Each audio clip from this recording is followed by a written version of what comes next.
If you're fine with none of those things, then you would have spent $54 on the entire cruise. And, you know, that's totally realistic. Welcome back, travel fans. I'm Morgan from the very unofficial travel guides. On this week's edition of Sunday Sofatime, we're talking about how much money I spent on the Disney Dream cruise ship.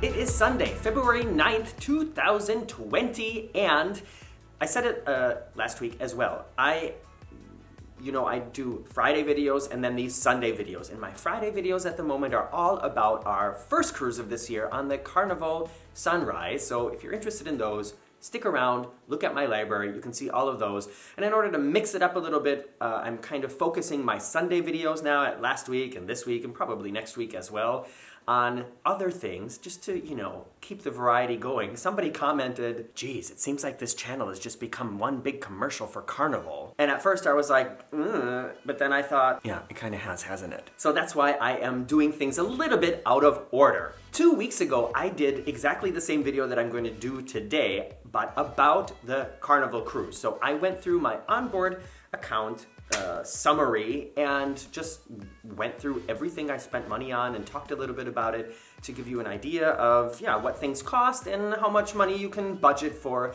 a cruise. You know, one thing that I didn't mention in that video, and I'm glad I thought about it for today, is we didn't do any excursions. So if you are planning to do any excursions that you're gonna book through the ship or not through the ship, that's gonna be an additional cost that in neither of these cruises and neither of these videos appears because we didn't do any excursions. However, just to let you know, the cruises were both very similar, and I'm going to do another video, but I probably won't do that next week. Maybe I will. Where I compare like day to day, cocktail to cocktail, all that kind of stuff to just, show you what does this cost on Carnival, what does this cost on Disney. But today we're just talking about Disney. And like I said, this cruise was a 4-night cruise on the Disney Dream. We left Port Canaveral, we went to Castaway Cay, we went to Nassau, we had a sea day, and then we were back in Florida. So that is this cruise, and this is the money I spent. Here it is, my onboard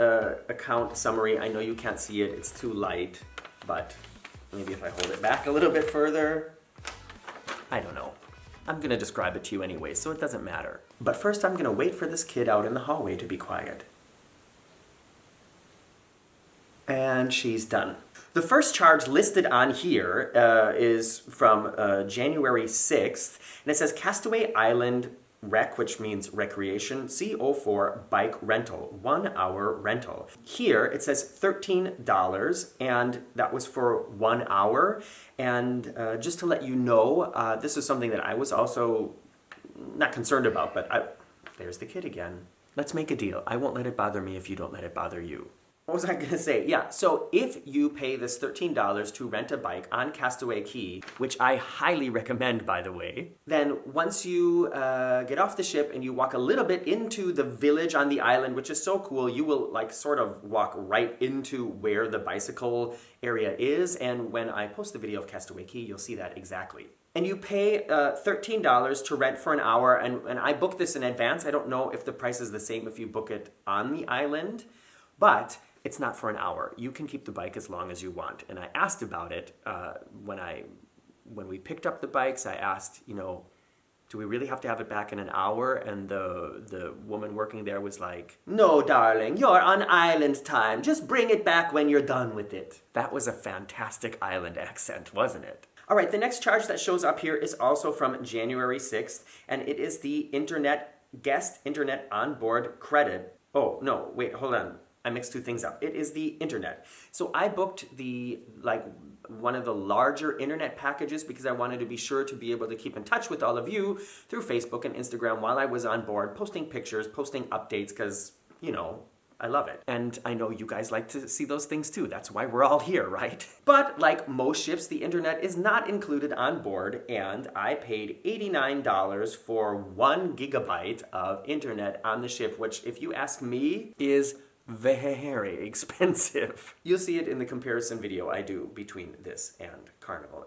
That's a lot of money for an internet package on a 4-day cruise. All right, the next thing that shows up here is actually not a charge. It is an onboard credit. So this was $200 onboard credit, which was part of the package that I got booking through my friend Josh at cruisesbyjosh.com. I know this seems like a commercial for him, but I just like working with him. We've been in touch for several years, and he's a travel agent now, and he specializes in cruises, and so I always like to give him a shout out. So he was able to get me $200 of onboard credit on this cruise, which means that's like money that's already in your account when you get on board, and then anything that you buy through your account on the cruise ship will be deducted from that first, basically. All right, moving on the first night, so also January 6th, in the Enchanted Garden, which is one of the main dining rooms. I already talked a little bit about that.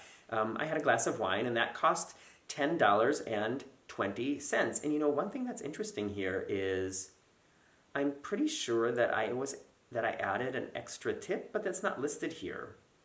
Maybe that's included in there. So either way, glass of wine was $10.20.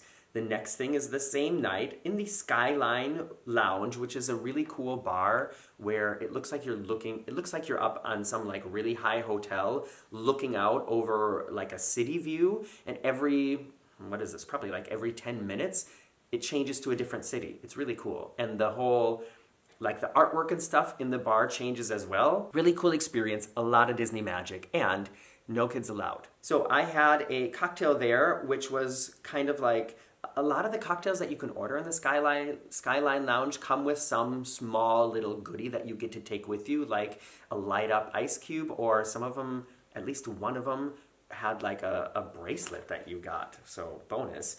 And yeah, but kind of expensive. That cocktail was $14.51, so that's like Miami Beach prices. The next charge that shows up here is when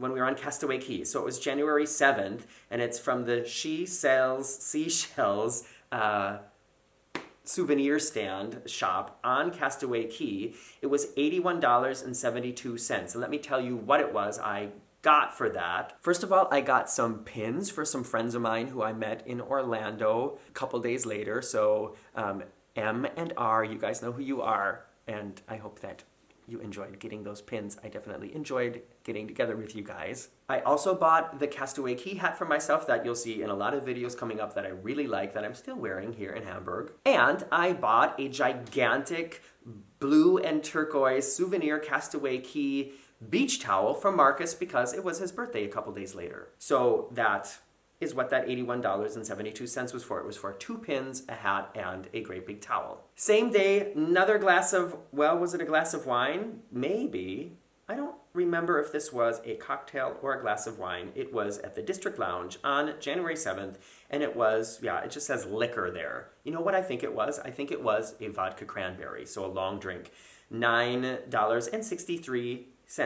Moving on to the next day and the next charge. This is January 8th, and the next thing on the list is the room service additional gratuity. So this is something interesting for a lot of you cruisers. On Disney Cruise Line, the room service is included and there is no extra fee. A lot of other cruise lines now, in fact, I think almost all other cruise lines, when you order room service, they say it's like you pay a one-time fee and then you can order as much as you want from the menu, and like the individual items don't cost more. But on Disney, it's just like it doesn't cost anything more. So I gave the guy who, was it a guy? Yeah, I gave the guy who brought it to the room a little additional tip of $2. All right, the next thing that I want to talk about is something that was quite expensive. And before I get to that, let me just remind you that none of the things that I've listed here, none of these things at all actually, have been something that we needed to spend money on. All of these things are optional.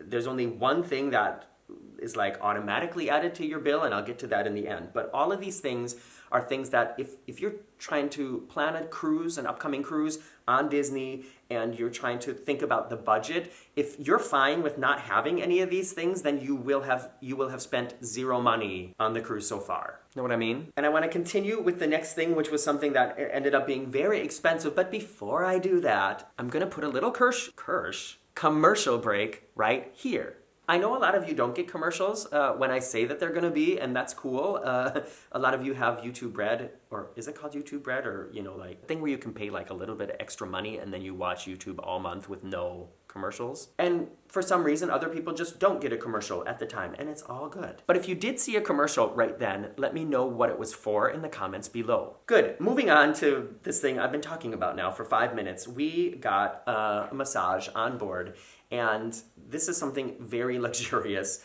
very extra, because I also got a massage on the Carnival Sunrise, like 5 days before this massage. So in the course of these 2 cruises in 2 weeks, I got 2 massages. And of course, one reason I did it is because it's just nice to get a massage.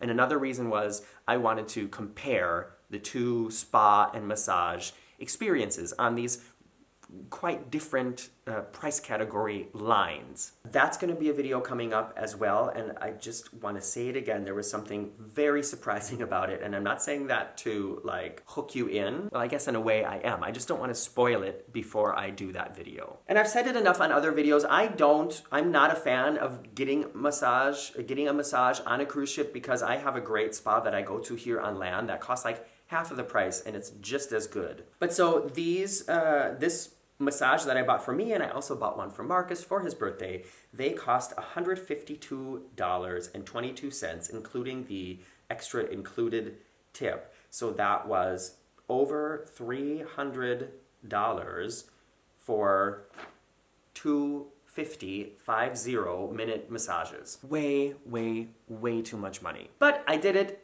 for the video. I did it for you, so that will be a video coming up soon here on the Very Unofficial Travel Guides. That was also on January 8th. The only other thing I spent money on January 8th was, it looks like I had 1 glass of wine that evening. That surprises me. Maybe Marcus bought a round. Marcus definitely bought a round. There's no way that we only had 1 glass of wine that night. And that glass of wine cost $9.05, which actually sounds very reasonable for cruise ship prices. Moving on to January 9th, which was our last full day on board. And there I can see I also had another glass of wine. Oh, you know what? It was the same wine from the night before, because we really enjoyed that. And if I could think of the name of what it was, I would tell you, but I can't. And it's only listed here as Animator's Palate Liquor. So if you don't know, and I've talked about this in other videos, there's like this rotational dining on Disney. So at night, when you go to the main dining room, there are different dining rooms with different menus and different theming and a totally different atmosphere. And the Animator's Palette on the Disney Dream is kind of like the flagship one, where it's like the most interesting, and it's not exciting, but it's just like cool things happen in there. And of course, there's going to be a video about that as well. And we were lucky enough that that was the place that we got to go on the final evening, so it made it like even more, spectacular in a way. It was a nice way to have our final dinner on the ship. And yeah, like I said, I bought a glass of wine there for $9.05. There is another charge from that day, January 9th, so that evening we went and had our final cocktail on board in the Skyline Lounge, which is the same place I told you about with the changing skyline outside the windows.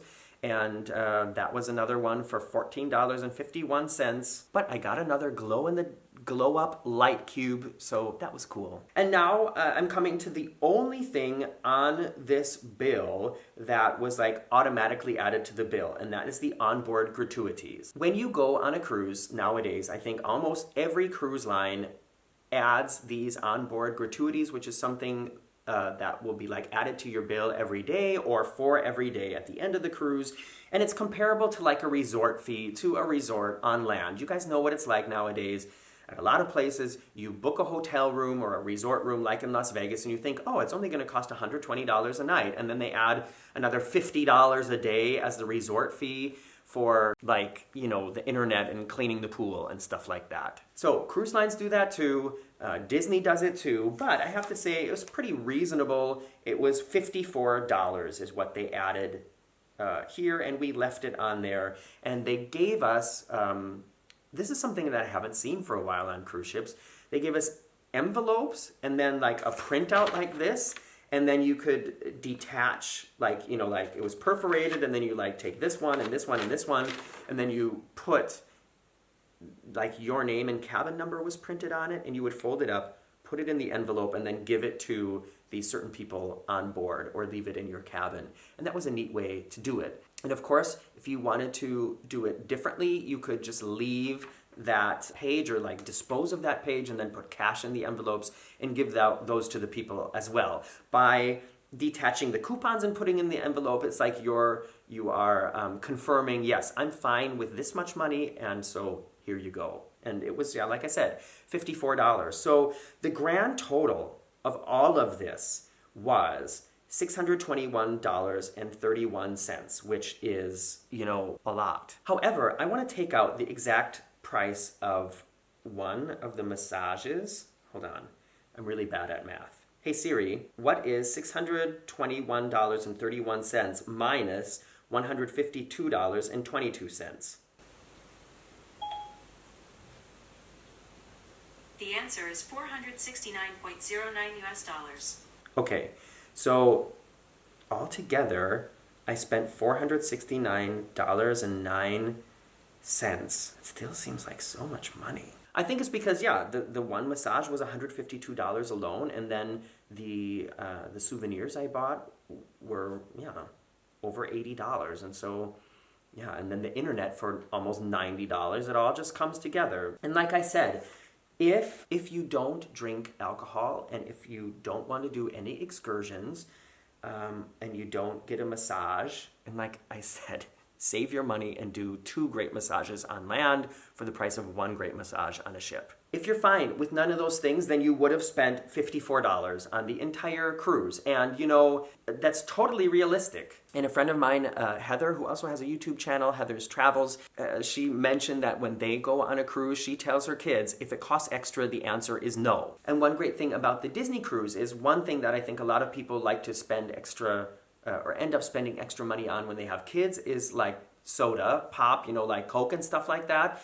But on Disney, that is also included in the price of your cruise. So yeah, I mean, that's cool as well. Another interesting way that you can save money on a Disney cruise, and this is something that I wish I had paid a little bit more attention to, and since I've gotten back, a few people have been commenting about it and writing about it to me, and that is Disney has a very open alcohol policy as far as what you can bring on board. So you can bring 2 bottles of wine or a 6-pack of beer on board in every port. So technically, Marcus and I could have, you know, brought 2 bottles of wine with us for the first day, and then on Castaway Cay, I'm sure they weren't selling bottles of wine, but we could have left the ship in Nassau and went out and bought 2 more bottles of wine and brought them back on ship, and then, yeah, that would have definitely been enough wine. And then if you want to bring them with to the restaurant and have the wait staff serve you your wine, you pay a $25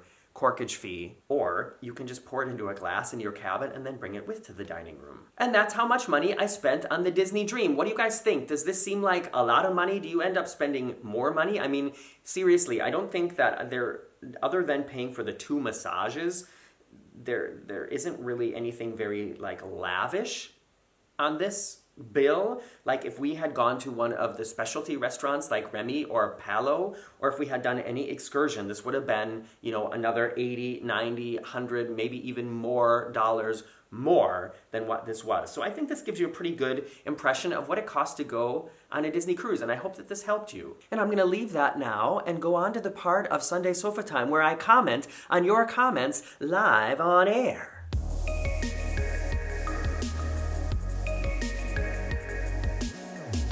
In last week's Sunday Sofatime, I talked about 5 ways that cruising with Disney is different, like the Disney difference when it comes to cruising, and these comments are from that video. So the first one I want to read is something that was really interesting to me as well. It's from Sherry Miller, and Sherry writes, even though there is rotational dining with a set menu at the restaurant, you can order any item that is being served in another main dining room.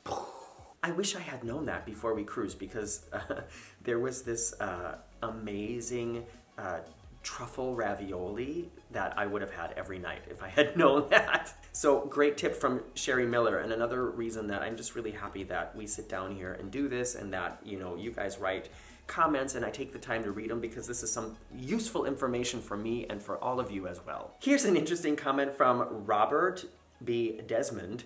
Robert writes, the main thing Disney does different is they charge you 2.5 times more than Royal Caribbean for the same basic cruise. I'll never sail on a Disney cruise ship. And you know what?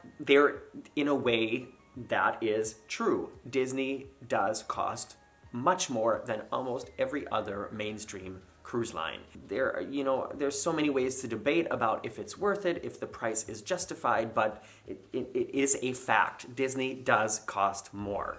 I think I've said a little bit about this in previous videos. If you don't have kids and you're not a huge Disney fan, just to boil it down, I wouldn't recommend going on a Disney cruise, because I think for the money that you spend on that, there's other things that will make you happier. Final comment is from Sean Evans. Sean writes, I saw Endgame the day it was released while on the Dream.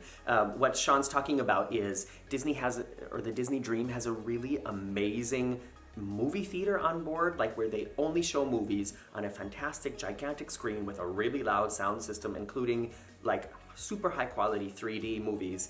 And they, because they own the rights to all these films, they also show them on board, like when they're still running the movie theaters on land. Like we saw the latest Star Wars movie like 3 weeks after it was released on the ship, and she's saying that she saw Endgame the day it was released while on the Dream. And I mean, that is an amazing luxury available on Disney. And Sean also writes, if you have kids under 12, the cruise ship offers tracking wristbands for kids. So this is something that is available on the ship. It's something I knew about that just wasn't necessarily relevant to me, but I'm glad that Sean mentioned it, is the kids can get a wristband, kind of like a magic band.